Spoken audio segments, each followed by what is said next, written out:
మొత్తం కారం ఉప్పు అంతా కలిసిపోవాలి.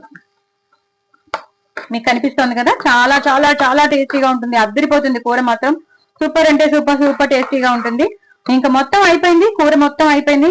ఇది ఎంతసేపు అండి, నిమిషంలో గట్టి పడిపోతుంది. మీరు ఒక్కసారి ఆఫ్ చేసి చూడండి, ఆఫ్ చేసిన 2 నిమిషాలకి గట్టిగా అయిపోతుంది అరటికాయ కూర అనేది. సో ఇంత జారుడుగా చేసుకుంటే మీకు కరెక్ట్ కన్సిస్టెన్సీలో వస్తుంది అనమాట. మీరు మరీ గట్టిగా చేసేసుకుంటే మాత్రం బండర అయిపోతుంది, చాలా గట్టిగా అయిపోతుంది అనమాట.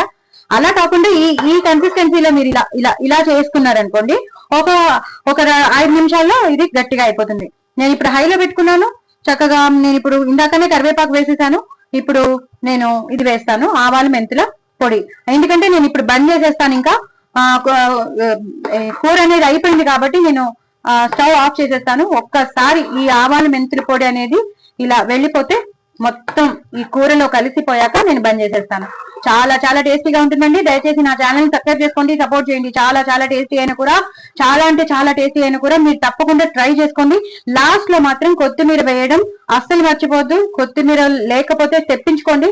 కొత్తిమీర మాత్రం అస్సలు మర్చిపోవద్దు, అంతలా కంపల్సరీ వేయాలి. కొత్తిమీర ఎక్కువ వేయాలి.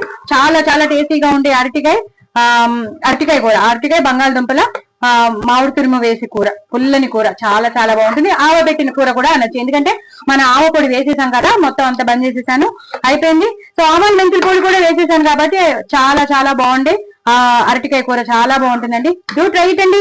తప్పకుండా మీరు కామెంట్ బాక్స్ లో పెట్టండి నాకు చేసుకున్నానని. చాలా టేస్టీగా ఉంటుంది, చాలా అంటే చాలా టేస్టీగా ఉంటుంది.